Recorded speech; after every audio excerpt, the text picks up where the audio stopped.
And yeah, I'll start rolling. All right. Hello, everyone, and welcome to this quarter's Global Chamber League of Global Nonprofits. I'm Jacob Dietz, and I'm grateful to be here with you today, especially as I was just saying a little bit earlier. This event marks my 2-year anniversary of joining this incredible global community. Huge thanks to all of you for being part of my journey. Those that I've met, those that I have not met, welcome. Glad you're here. And if this is your first time joining us, Global Chamber is an innovative, interconnected network of CEOs, executives, nonprofits, investors, and change makers operating across a whopping 525 metros worldwide. Our mission is simple yet powerful: facilitate collaboration and create impactful connections so global impact doesn't feel like navigating a maze alone. So 2 years ago, I stumbled across this very event last minute, like I think it was 9:56 Central Time, starting within 4 minutes, by a post by another Global Chamber member, the co-founder of Growing to Give, Siobhan Shaw. Signed up spontaneously, and what I discovered was like a connector's oasis.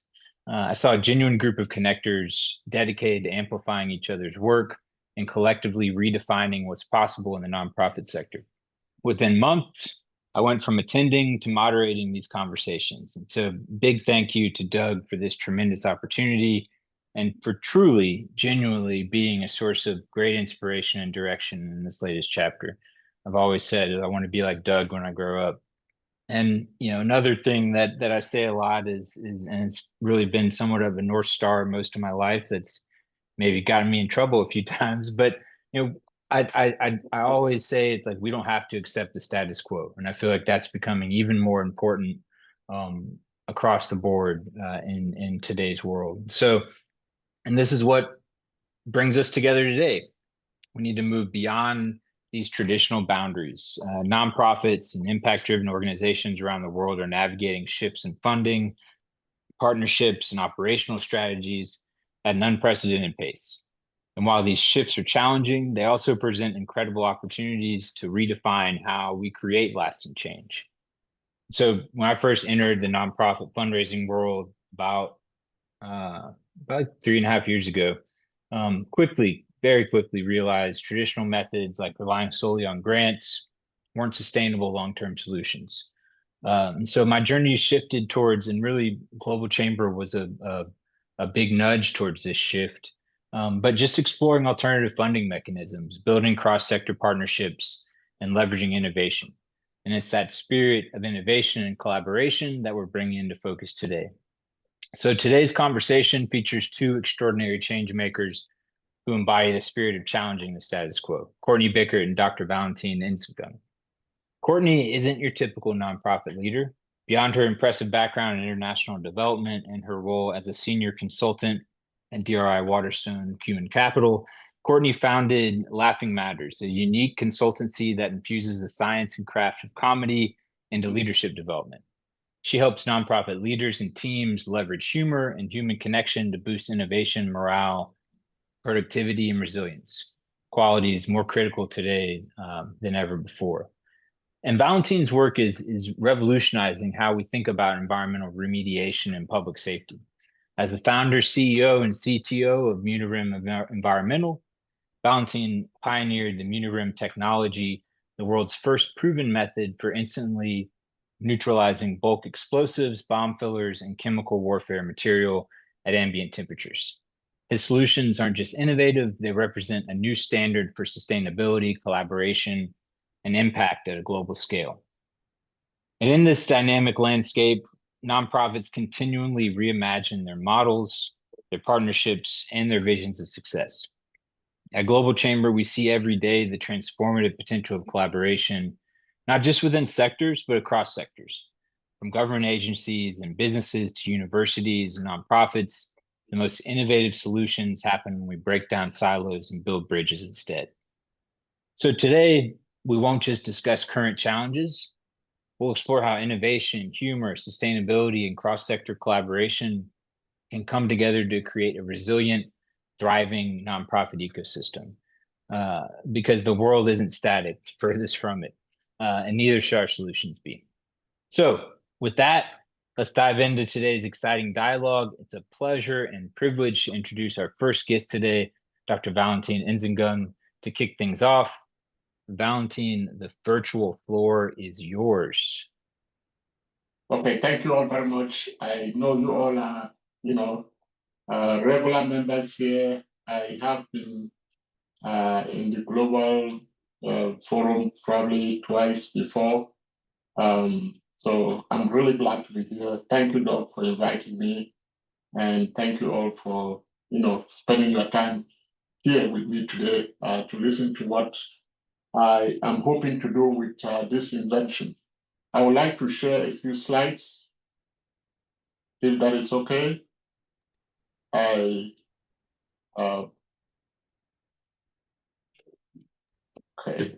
Certainly okay, Valentine, and welcome.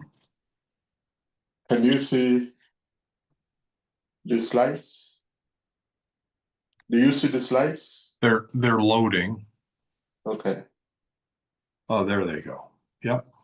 We're all set. All right. Wonderful. Thank you. Yes. For those who don't know me, I'm one of those guys that is very confused. I'm a university professor, first of all, but I want to be a businessman, or I'm trying to be a businessman. And the two of them are sometimes they help each other. Sometimes they conflict because the fundamentals that we learn at the university don't apply in business all the time. So whatever, I always have to give a disclaimer because the University System of Georgia still have me on their list of faculties. So whatever I say here today is solely my opinion. It has nothing to do with the University of Georgia, where I'm a professor, and it has nothing to do with the University System of Georgia. So with that disclaimer, I can move ahead. So what I did was, by accident, I came up with an invention that neutralizes explosives, destroys chemical warfare agents, and does a lot more than that. The question is, what do you do with such an invention? When I looked around the world, there were solutions to destroy explosives, mostly by open burn, open detonation, or by thermal destruction. But here I have chemistry, which is a powder. You take water, mix with that powder, add to explosives, you instantly neutralize it, and then you destroy. And the end product is non-hazardous waste. So what do you do with that? Well, the first thing is that it changes your life, because my scholarship at the university was not focused on explosives. This is just, one of those situations that you come up with an invention and then the rest of your life is driven by what you do with that invention. So Miriam is the trademark for the product. It destroys bulk explosives, chemical warfare agents.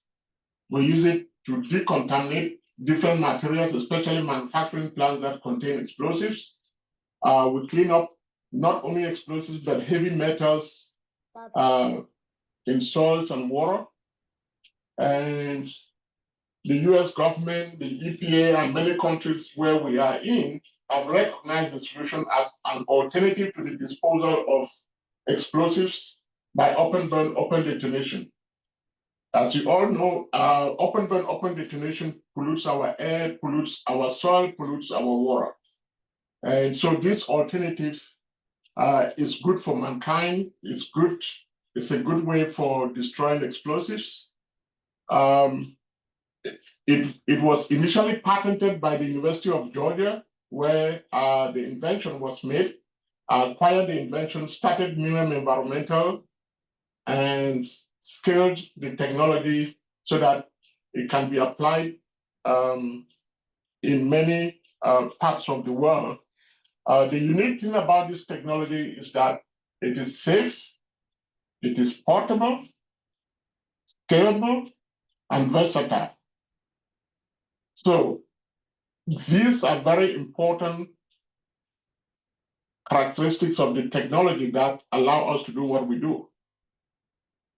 In 2024, my company acquired all the intellectual property from the University of Georgia and the University System of Georgia. And with that, we are scaling right now. We are in North and South America.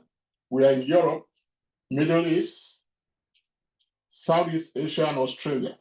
This is where the product has been or have been applied. We are a very small company, so the product travels, as I say, it travels farther and faster than we do as a company. That said, you can see here, the left is packaging for shipping by air, and to the right is packaging for shipping by sea. So what do we do with this technology? What are the areas where we are applying the technology to support defense departments, to support manufacturers of explosives, and to support areas where there have been wars? We support demilitarization. We decontaminate facilities, equipment, buildings that are contaminated with explosives. If you manufacture explosives, you always end up with contaminated buildings. And there are a lot of accidents that happen in these facilities. Then we also clean up soil, water that is contaminated, and open burn, open detonation site. Remember that most of the explosives are disposed by open burn, open detonation. But we need to move away from that because of the environmental impact. Cleaning up of soil is very important because when we finish the war with the wars, we negotiate and we end wars, there is explosive remnants of wars that we leave behind. The environment becomes the casualty. So how do you clean this up so that people can live a normal life without accidents from remnants of war and without pollution, everywhere? So I have now decided that scaling this technology is something that I have to do as a priority. One of those areas is to scale a mobile destruction of small arms ammunition. There are hundreds of millions of pounds or units of small arm ammunition all over the world that we need to dispose of. Burning them is not going to do the job because you put lead everywhere and you put uncombusted explosives in the environment. So the goal here is to set up a non-profit, even though we have the for-profit company, which is Miriam Environmental, but in certain areas where we have explosive remnants of war, we walk through non-profit that we set up and we raise money and we collaborate with the UN, we collaborate with NGOs, we collaborate with other governments around the world so that we can destroy these explosive remnants of war that continue to increase as we continue to fight more wars. Mankind is not going to stop manufacturing explosives. If anybody thinks that is going to happen, no. If you look at the numbers, the amount of explosives manufactured every year is going up, it's not coming down. So that is what we hope to do with this technology in the long run as we continue to scale. Thank you. Valentin, thank you for sharing your work and it's such important work. And also I love the model of, collaborating with all the global institutions like the UN to down to the local level. I mean, I think that's a way, when I'm not saying this is exactly how, but like one of the ways that I see as an alternative way to support local organizations and nonprofits is working with companies like you. And they have community, they have trust, they have the networks and knowledge, and can help because as you were speaking, I was looking up to remind myself that on Earth there's 10% of the land is arable, and approximately we're using 7.5% of that land for agriculture. And so soil health is everything. And I know that some of these explosives and other things that you clean up are not all in arable land, but soil health is critical at so many levels. And so thank you. And quickly before we move on, are there any questions? Anybody have any questions for Valentine? We'll have some time at the end as well. I do have a question. Thank you. It's amazing Yes.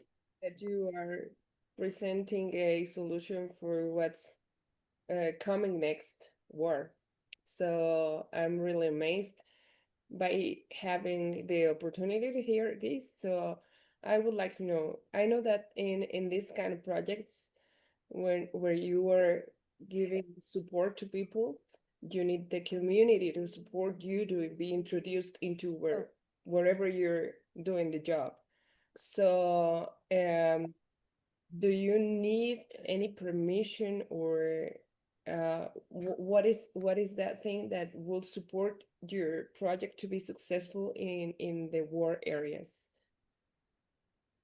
In the war areas, the first thing is that you have to have funding to be able to work anywhere and everywhere. We are a very small company. So at this time, funding to be able, for example, to build the mobile destruction of small arms equipment, because what it does is this equipment is put in a 20-foot container, you take it to wherever it is, and with our mineral chemistry, that is, you take that powder, mix with water, put it in the hopper, and the small arms go in, and you shred it. There are no explosions because the mineral product neutralizes the explosives on contact.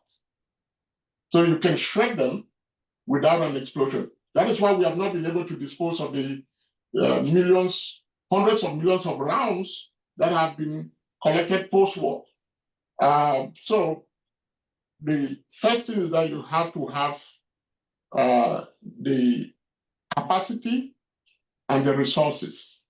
And I believe that working with the United Nations, working with NGOs, and also raising money to be able to manufacture some of this equipment so that they can be in different countries, different parts of the world with the next big challenge. I don't know, did I answer your question? Yes, it does. Thank you very Okay. much. Yeah, and thank you, Paula. Yeah, and another what I loved what you said, Valentine, about I'm very confused. I often feel like that as well. You know, I'm a geologist turned teacher turned I don't know what you would call me now, but yeah, sometimes it's like, yeah, where am I? What am I doing? What day is it? But you know that makes life all more fun, right? And so thank you. Yes. We'll bring you back for some additional questions here in a little bit after Courtney's I have a first presentation. degree in geology too, so you are not the only geologist on Nice. Yeah, my I'm a little rusty, you board. know, but can still like looking at rocks. But that was truly inspiring and very eye-opening as well. It's really remarkable to see how innovative technology like Munirim can literally reshape the landscape of sustainability and public safety. Your work underscores a critical message for all of us here today.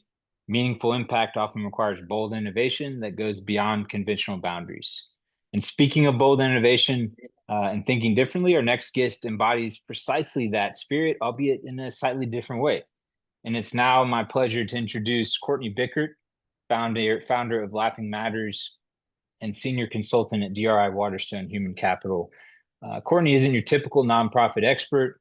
She has blended over 3 decades of global leadership experience with an unconventional yet powerful approach to organizational resilience and leadership, bringing the transformative power of humor and laughter into the heart of impact-driven work. So Courtney, we're eager to hear how laughter, connection, and empathy and anything else you'd like to share can drive innovation and strengthen nonprofits from the inside out. over to you and welcome.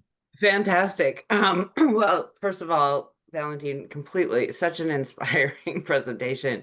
I'm always just so in awe of people who are so smart like you, who use that smarts to create such amazing things for the world, and just so inspired and impressed. So thank you for sharing that story. I really loved it. Thank you. And so, it's interesting. Jacob, do you want me to cover the funding trends, or do you want me to dive right into laughing matters? We'll talk a little bit about funding trends in when we bring Valentine back in. And so Okay. if you want to dive right into Laughing Matters, but feel free, this time is yours. Yeah, no, absolutely. I'll love diving right into laughing matters. So, and of course, this is one of those moments in time, right, where we think, well, what is there to laugh at? What's happening around us? This just isn't funny. So why are we sitting here talking about laughter? And I'm going to get into that because, as Jacob mentioned, humor and laughter have been used for millennia as ways to fight, protest, be resilient, keep momentum, stay alive, and be productive. And bringing humor isn't about dismissing the severity of the problems that we're facing. It's about showing up to them with our humanity forward. And so for leaders, it's really important for us right now, because not only are we ourselves struggling so much and dealing with teams that are angry, frustrated, scared, worried, unable to concentrate. I can't tell you the number of people I have spoken to who are like, I don't know what's happening with my team. They're at each other's throats. They're at my throat. It's high demands for this and that, and we've never operated like this, and it's a stress reaction. And so we as leaders really need tools that can help us stay sane, and stay resilient and stay positive and stay focused, because our temptation too is to go into flight or fight mode. And humor and laughter are a way to keep ourselves focused and productive and creative and human, but it's also a way to help our teams in the same way. So I am also going to share some slides. Um,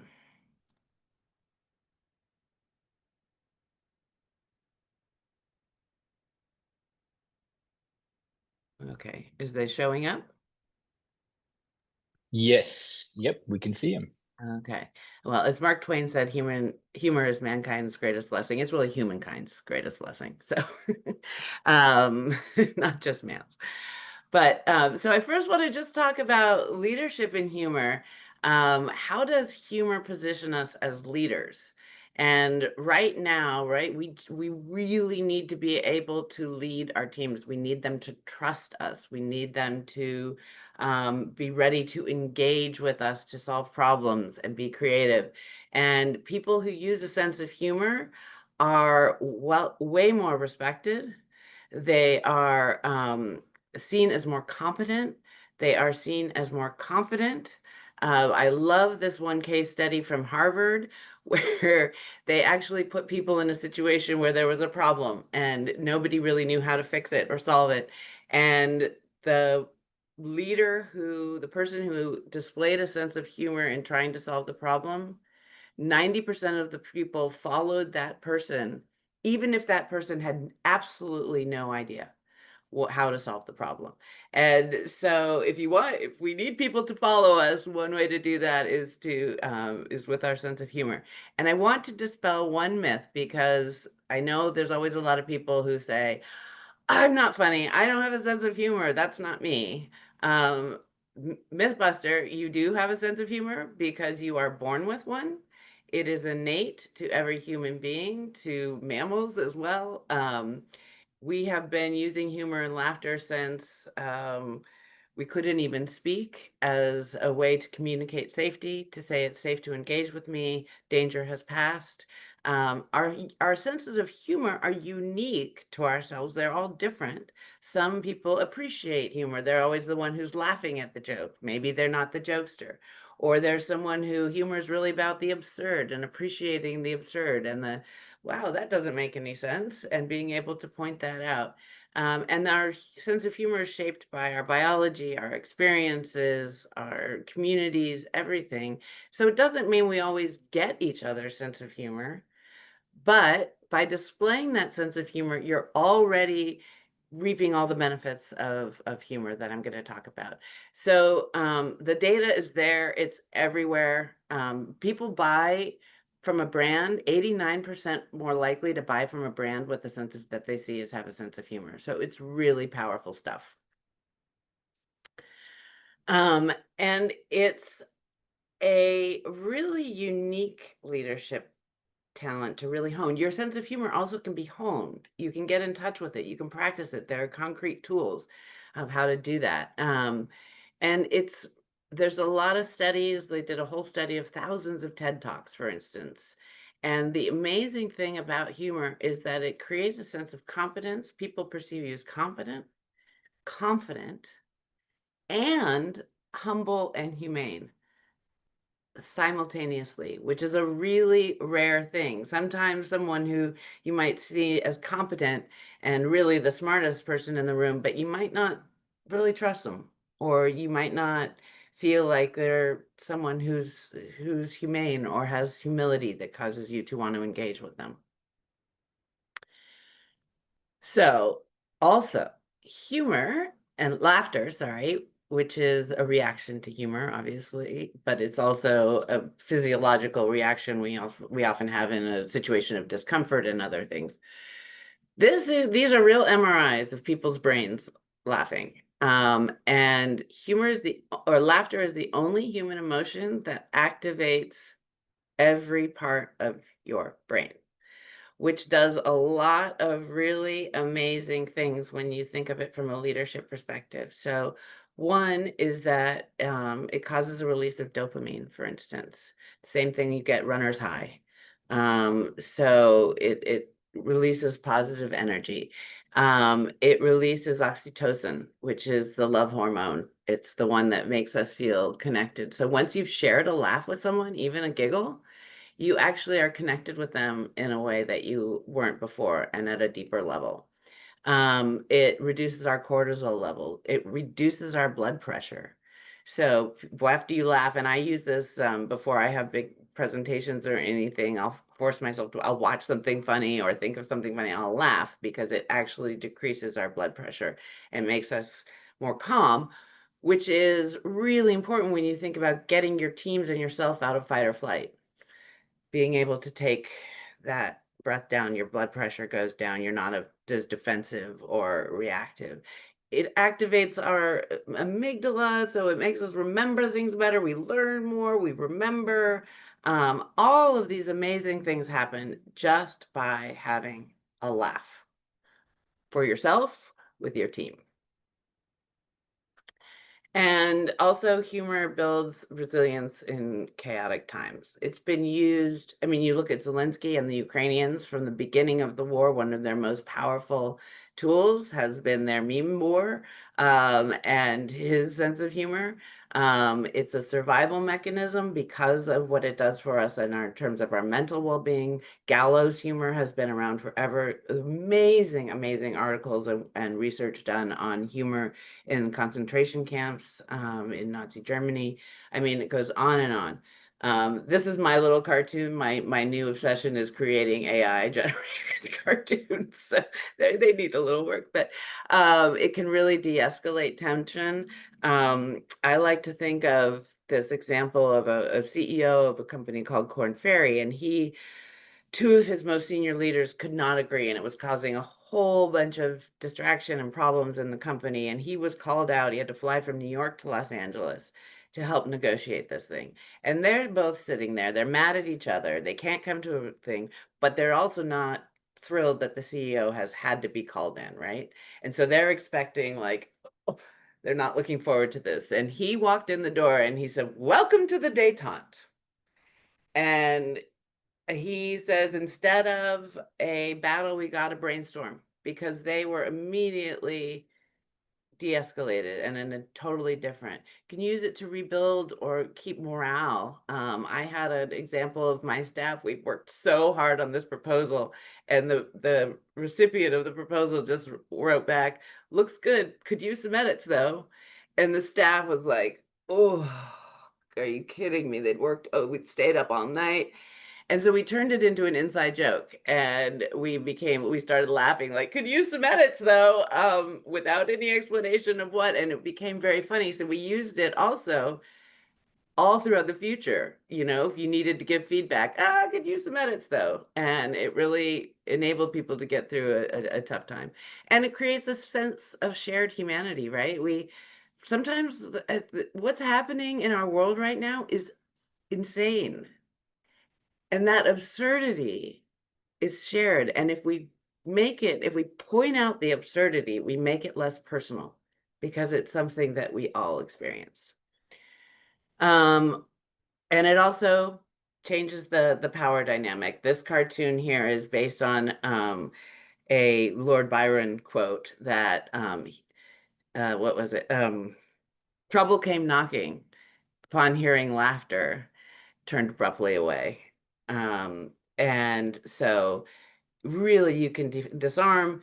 It invites creativity. When we hear a joke, when we make a joke, when we laugh, our brain is working differently. It's all stimulated, so we're thinking incongruously. So to notice absurdity, which is humor, you have to think, "Okay, I kind of get it," and then your brain tries to make sense of it, and then you laugh. And so you're thinking differently. It creates safety psychologically. Welcome to the detente. Suddenly it's safe. You can walk into, oh, I'll do this on the next slide. I have one more story. And what's really important to remember as a leader is that you, as a leader, you bring the weather. So whatever weather you're walking into the room with is the weather that your team has. So a very simple example of this is, you walk into a meeting, or you join a Zoom meeting, you spill your coffee on yourself and you're running the meeting. One option is you can be like, "Oh my God, I can't believe I just did that. I'm so stupid." Now, the weather you've brought is everybody's like, "Oh my God." But if you spill coffee on yourself and you say, "Well, I wish this shirt were the budget," or like, I can imagine that this is how all of our days feel. All of a sudden, everybody feels safe. Oh, we all make mistakes. Okay, this is a safe space to talk, and they'll probably share a story. "Well, you should have seen my kid spit up on my shirt this morning." You're going to get a reaction to that that's going to bring the energy in the room that you're looking for problem solving, even if things are tough. And you can acknowledge that. "Well, I think this coffee is bad on my shirt, but then I look at the dumpster fire outside and I think, okay, well, this isn't so bad." So you can acknowledge the pain people are having, but still bring a sense of warmth and energy. You can also use it to change the energy in a room. Having a really tough conversation, paying attention. Something always happens, right? Somebody forgets to unmute. There's a jackhammer going off. There's a siren coming by. The siren could be like, "Oh, I guess they're going to fix the dumpster fire that is our budget. Hopefully they're going to put it out." Or a jackhammer, "You're probably hearing the inside working of my brain." Anything you can change the energy in that room. So if there's a tense moment, take a step back. Notice what's happening. You can comment on the tension. You could make something about it, but you can change the energy in the room. And so then the last is, we'll just go into, I find that the don'ts are so like master of the obvious, right? So especially in professional settings, but in all settings, we're not laughing at someone's expense unless they're in on it, of course. We're not laughing at the fact that people's budgets are being decimated. We're not laughing at the fact that people's families are being torn apart. But we can see the absurdity in the situation and share that. Obviously, we don't use denigrating or offensive or make fun of people's cultures and ethnicity. But what I think is most important here is not to force it. What people react to is our genuine selves. So it's not about walking into a meeting and suddenly trying to like tell a joke to start the meeting. It's about appreciating your own humanity. It's about appreciating what something funny happens every morning, whether it's on your way to work, whether it's in your kitchen, whether it's your pets, your children.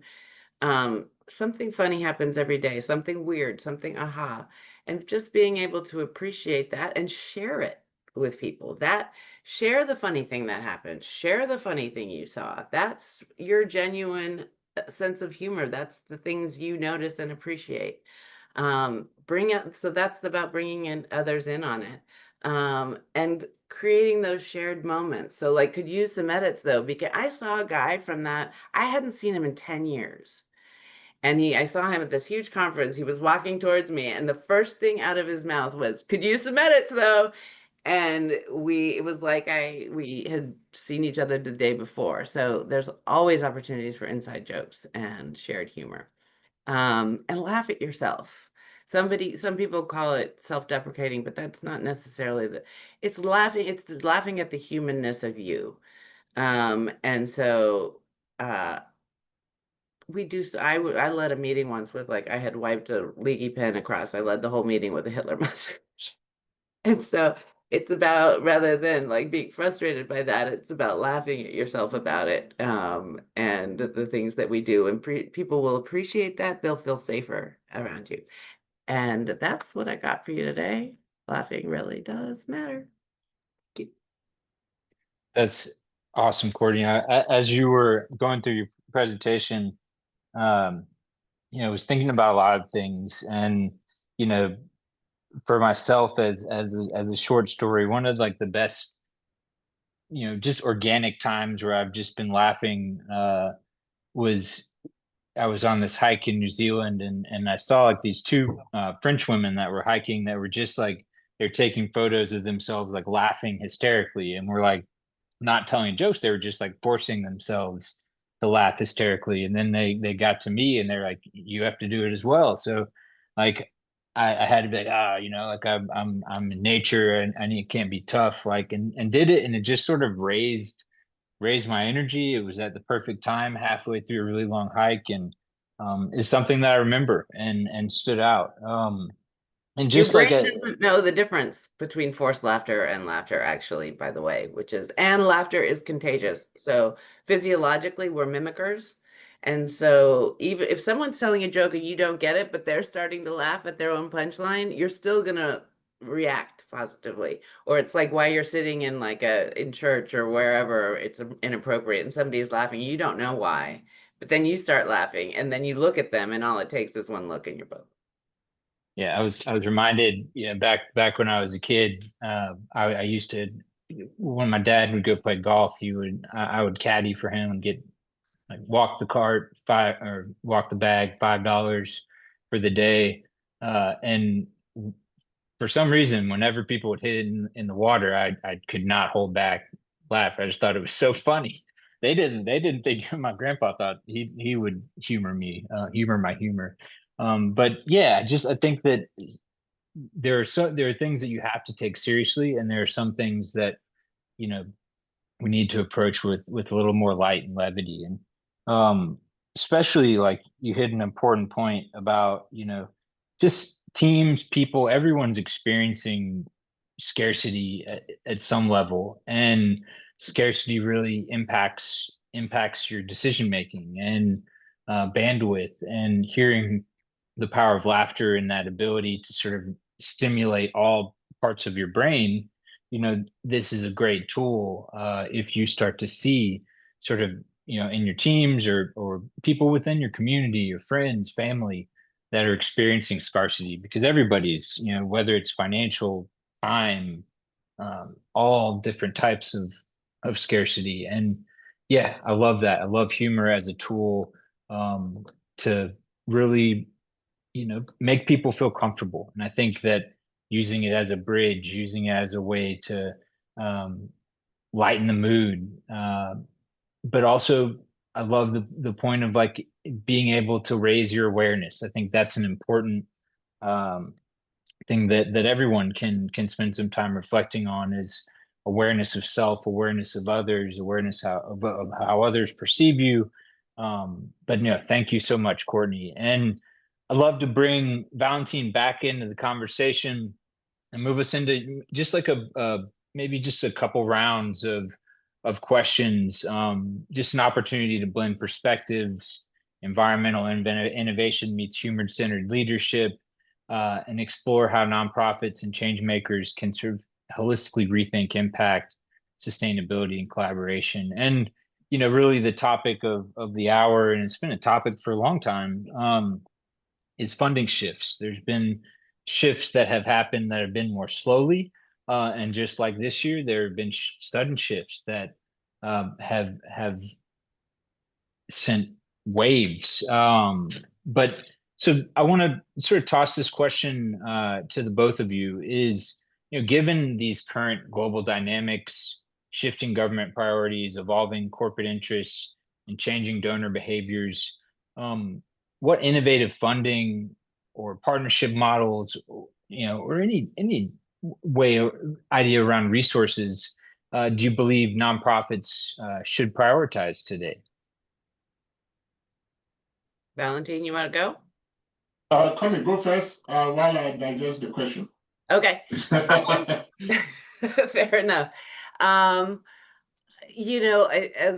we all know, the government funding, and that's not just the US, but in Europe as well, from what I am aware of, and also the UN, is significant. And I do know that there have been a lot of meetings of philanthropic funders, whether it's family offices are having various different meetings here in the US. I know, the big philanthropists are having meetings. Well, and one of the biggest changes for them in their thinking that I've heard is they're so used to working alongside government. They've never seen themselves as like, we're supposed to be the solution here. They've just supposed to look to the government and their communities and say, okay, what can we do to enhance this? And now the world is looking at them to say, what can you do to fill this enormous gap that is being left to us? And I don't think anybody thinks that they'll be capable of doing that, but there are some shifts that are happening where there is a lot more, some increasing openness in organization level funding, so operating expense funding. There is some really interesting work going on philanthropist group funding, so coming together and funding as groups.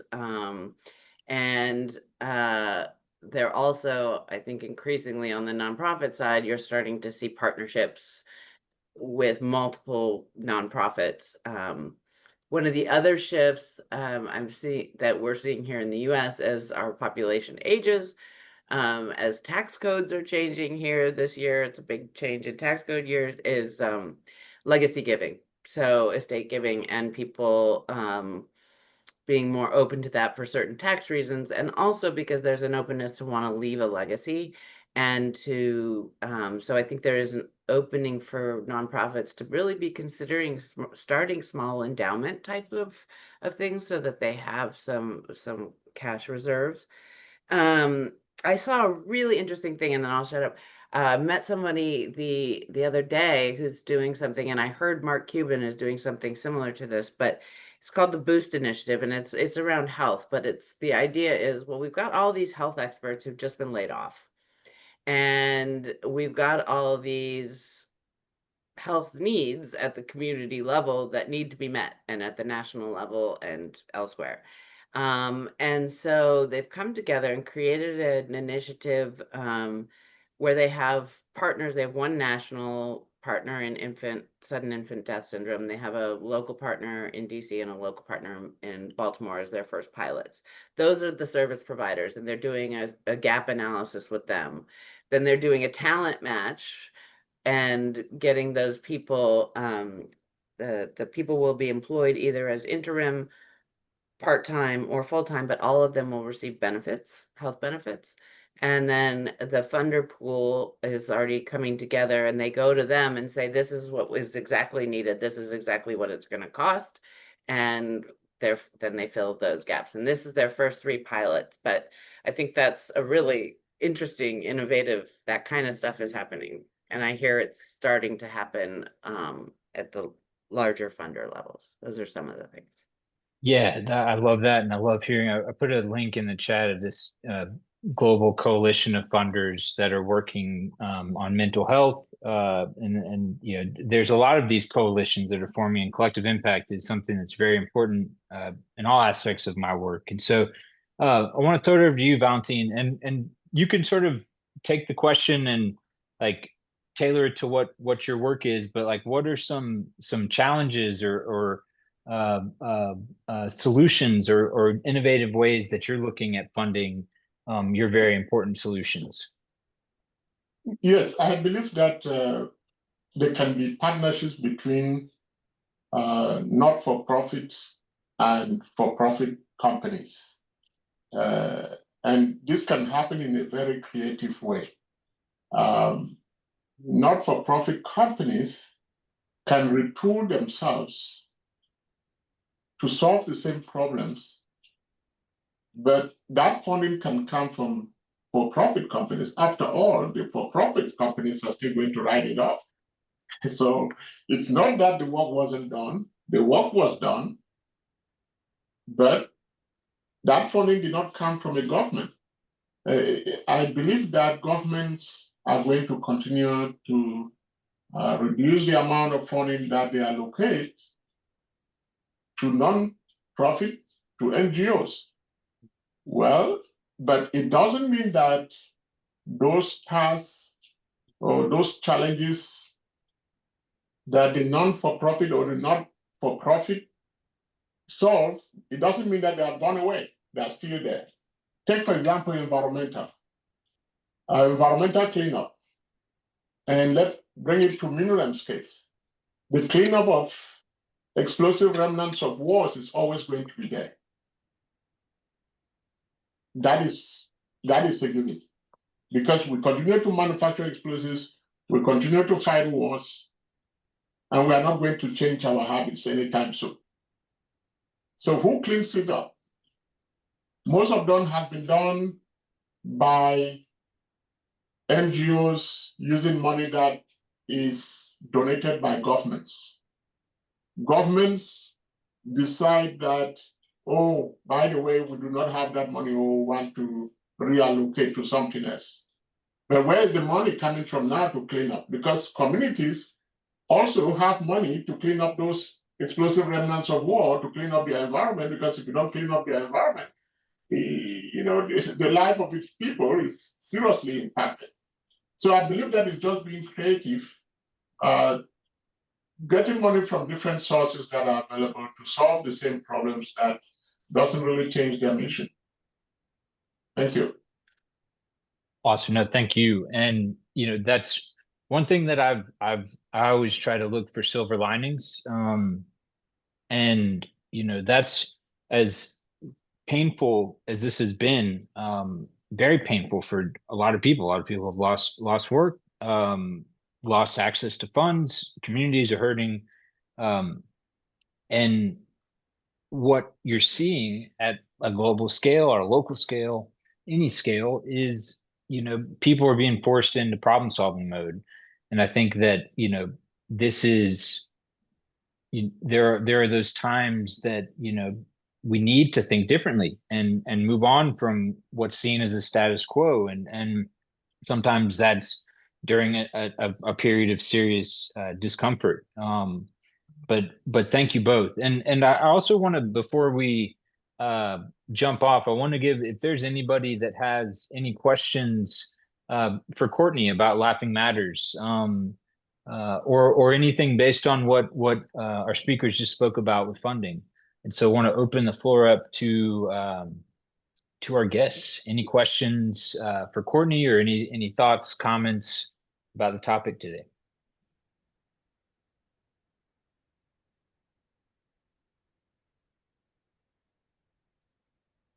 and I have plenty of them. And so, well, cool. Yeah. So, if I could think about like one last question for you both, and is there somebody is somebody coming off mute? Um, yeah. And so if you're thinking about, I think we're looking at a lot of things at a systemic level, and just like any questions of systems, it's hard to answer them with 5 minutes. But how do you see, maybe in like a sentence or two, um, how do you see your work uh, adding to uh, you know these systemic shifts, whether in funding, um, whether in collaboration, what are some of your thoughts about working in systems and the impact of that work? I believe that the work that my company is doing using the innovative technologies that I have come up with make it very easy to go out there and work with different groups. It could be defense departments that need to deal with the problem. It could be communities that just came off of wars, or it could be, anybody there who is just trying to dispose of, let's say, small arms ammunition. When you buy all of those small arms ammunition, what do you do with them after they're expired? This is dangerous material. And so for us, or for my company, it is just a question of being able to scale. I think my challenge at this point is scaling. My challenge is not the need for the solution, because for a long time, human beings manufactured explosives but did not invest in innovative technologies to dispose of those energetics, to dispose of explosives, to dispose of munitions when they don't need it or when they expire. We have not even looked at the oceans, where we have lots and lots of munitions from World War One, World War II, that were simply put on a barge and flipped into the ocean. Well, we want to put in offshore wind, right? Go try to put on or to install offshore wind, and you see what you get under the ocean. So, so these are some of the things that somebody in my position is looking at and saying, how do we have the most impact? Which is a different challenge than other companies that do not have the unique capability that my company has. Thank you. And that's the thing about both of your work, is that you hit all sort of nodes within the system. And I think that that's something that can help to scale your work, is showing how you're impacting climate, how you're impacting mental health, how you're impacting work, collaboration. Courtney, any final thoughts? Yeah. So for me, a lot of my areas of focus have to do with talent. So one is on the recruiting side and one is on the team and leadership side.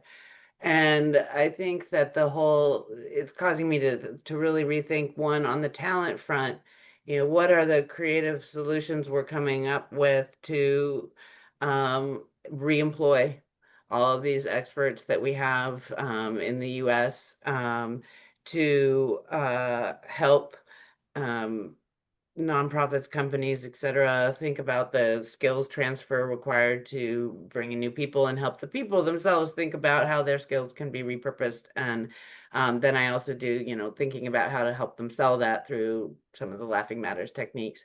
And then I had to do a big rethink on Laughing Matters, because a lot of people were like, well, nobody wants to laugh right now. This is like, you're not going to be able to talk to people about that.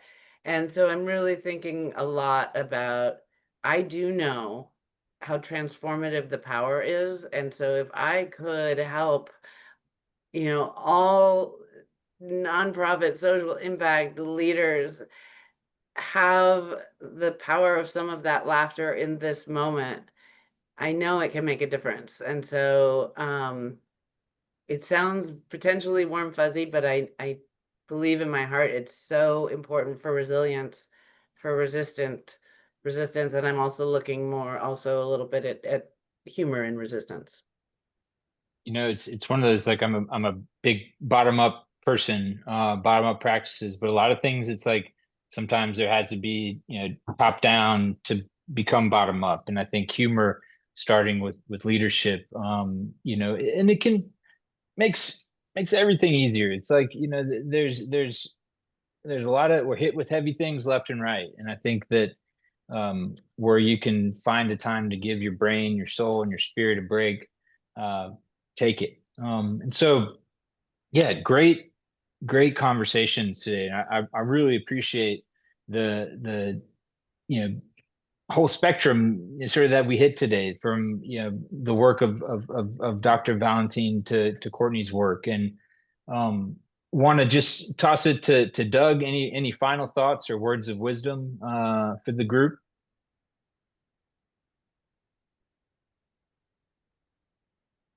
Really appreciate both of the speakers today. Jacob, thank you for pulling us together. Have everyone a great global day. It's never been as important as right now to be global. There are forces all around us trying to tear us apart, but trade brings us together. We talk to each other, we negotiate, we mediate, we understand. And the world needs a little bit of understanding right now, and all of us can contribute to that. Thanks, Jacob, for being a key part of that. Oh, you're welcome, and thank you. I mean, I don't know how to end it on any better words, but just to say thank you again to Courtney and Valentine and to everyone who attended today. I always appreciate y'all coming and sitting and learning and listening and participating. So have an excellent weekend, and I look forward to seeing y'all at the next event. Have a great one. Thank you all so much. Thank you. Thank you. Thank you.